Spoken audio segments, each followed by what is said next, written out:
पुनश्च एकदा शिवाजी बोसीकर या यूट्यूब चॅनलवर सर्व विद्यार्थ्यांचं हार्दिक स्वागत. तर मित्रांनो, आपण आज या ठिकाणी समाज सुधारकापैकी तसेच संतांपैकी काही संतांची समाज सुधारकाची माहिती पाहणार आहोत.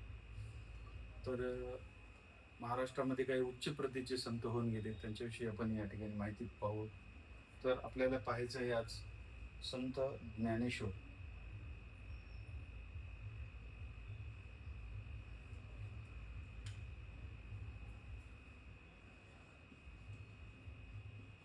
संत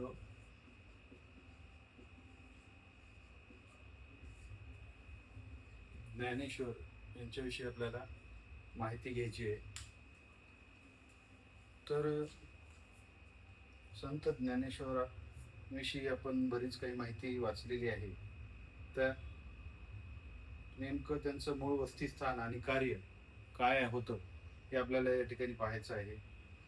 तर संत ज्ञानेश्वरांचं जन्म ठिकाण जे आपण म्हणतो ते होतं पैठण जवळील आपेगाव. आता पैठण कुठं आहे? पैठण हा पूर्वी औरंगाबाद म्हणतो तो, आता ते झालेले संभाजीनगर. तर पैठणचा भाग हा येतो आणि पैठण त्याला आपेगाव कंसात आपण पैठण लिहूया. पैठण या ठिकाणी संत ज्ञानेश्वर महाराजांचा जन्म झालेला होता. तर त्यांचा जन्म होता 1275 आणि त्यांनी जे समाधी घेतली आळंदीला ते वर्ष होतं 1296. फक्त आयुष्य 21 वर्ष. 21 वर्ष ते आयुष्य जगले. पूर्ण नाव होतं ज्ञानेश्वर विठ्ठलपंत कुलकर्णी. वडिलाचे नाव विठ्ठलपंत, आईचे नाव रुक्मिणी. भावंडे होते निवृत्ती, सोपानदेव, मुक्ताई. भावंडे जर म्हटलं तर या ठिकाणी आपल्याला लिहिता येते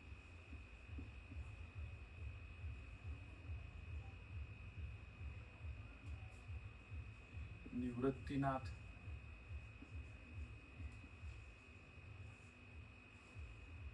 सोपानदेव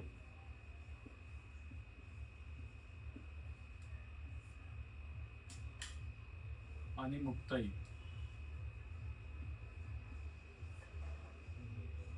दोन भाऊ आणि एक बहीण. तर ज्ञानेश्वर संत ज्ञानेश्वरांचा जन्माचं गाव आहे.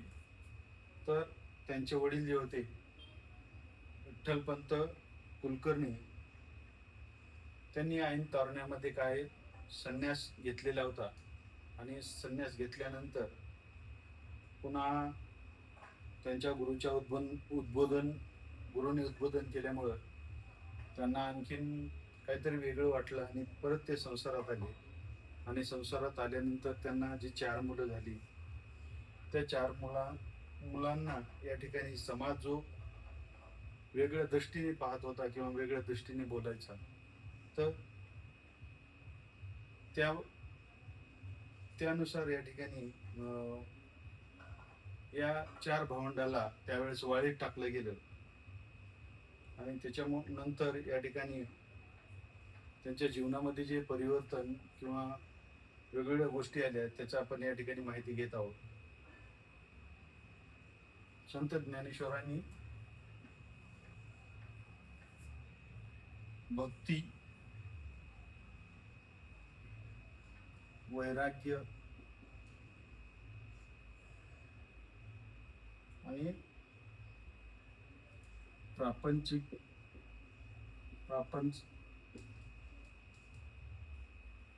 ज्ञानयोग आणि कर्मयोग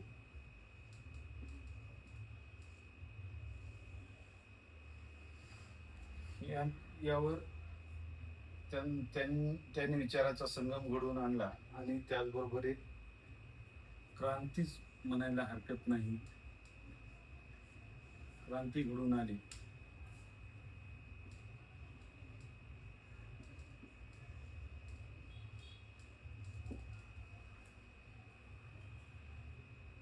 तर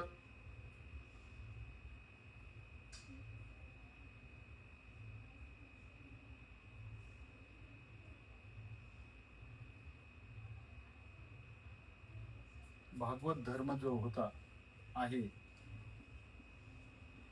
भागवत धर्माला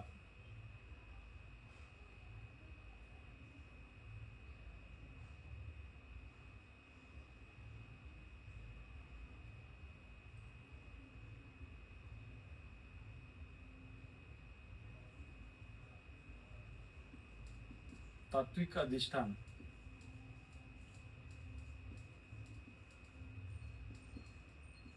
प्राप्त करून दिलेलं आहे.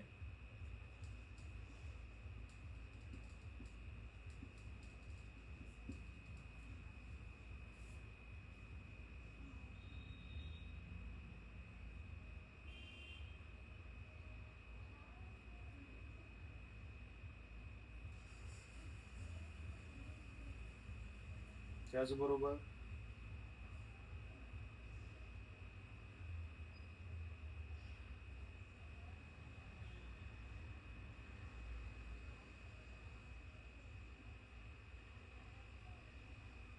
ग.बा. सरदार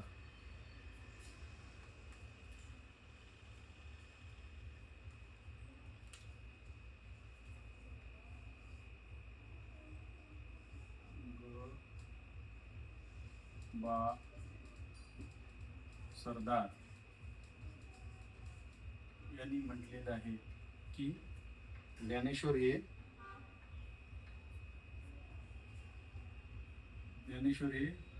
धार्मिक चळवळीचे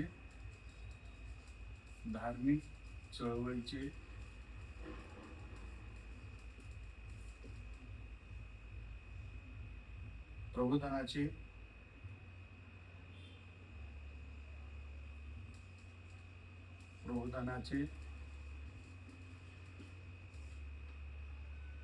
आद्य प्रणेते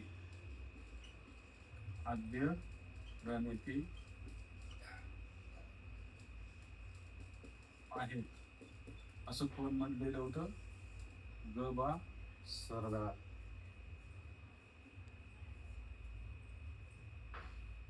ज्ञानेश्वरांनी भागवत धर्माविषयी आस्था आणि आपुलकी निर्माण केलेली होती.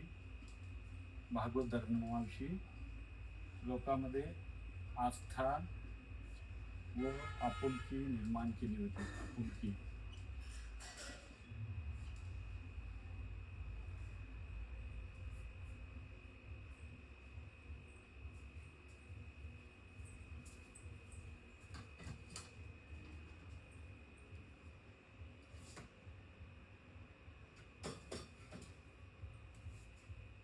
त्यांनी पसायदान लिहिलेलं होतं. पसायदान लिहिलेलं आहे. मानवतेच्या कल्याणासाठी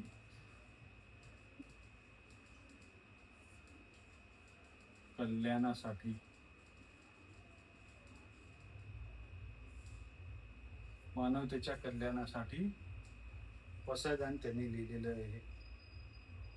त्याचबरोबर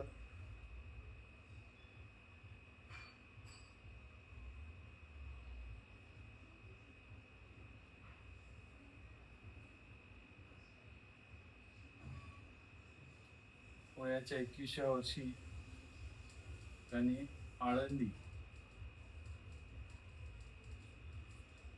येथे जिवंत समाधी घेतलेली.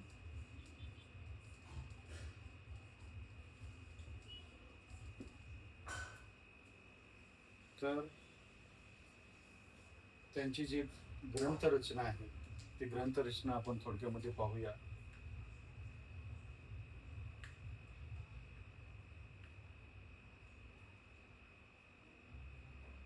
संत ज्ञानेश्वर महाराजांची ग्रंथरचना.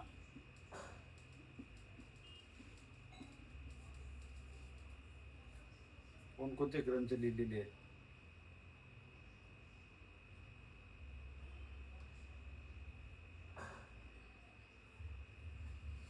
तर 1290 ला भावार्थ दीपिका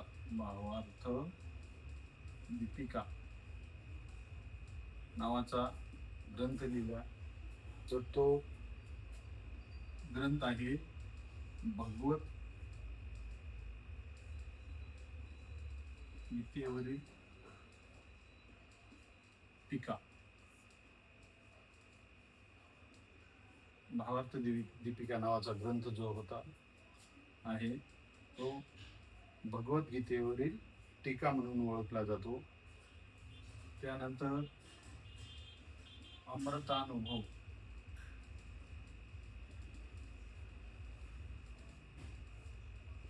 त्यानंतर चांगदेव पासष्टी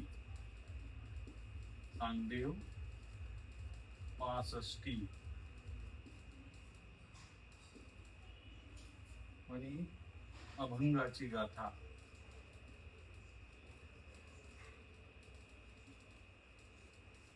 अशा पद्धतीची ग्रंथरचना त्यांनी केलेली आहे.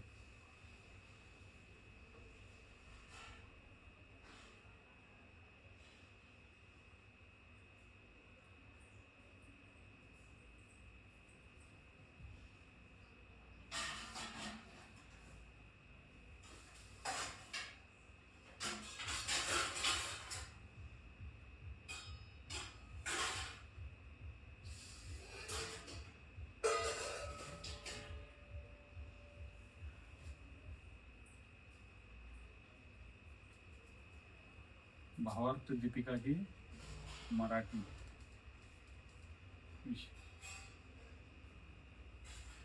मराठी भाषेत आहे. त्याचबरोबर त्याला आपण ज्ञानेश्वरी देखील म्हणतो.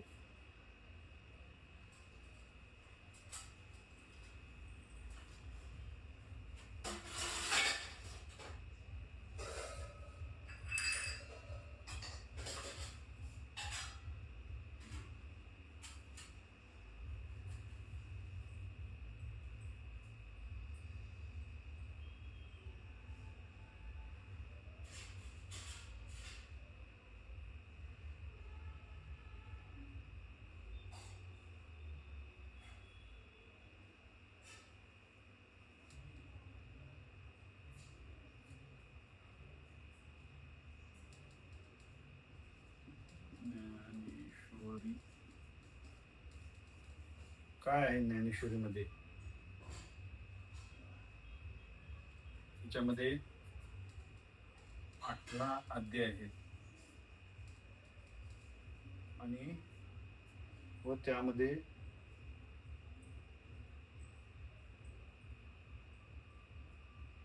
700 श्लोक,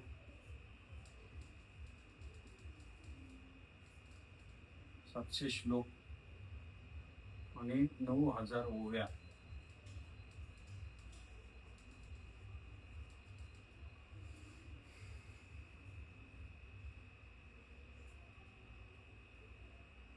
क्रम जाऊन 9000 ओव्या लिहिलेल्या आहेत. अशा पद्धतीने संत ज्ञानेश्वराचं कार्य आपल्याला या ठिकाणी पुस्तकामधून दिसते. त्यांची माहिती आहे. याच्यापेक्षा वेगळी काही माहिती असू शकते. परत आपल्याला माहिती मिळाल्यानंतर आपण पुढच्या व्हिडिओमध्ये. धन्यवाद.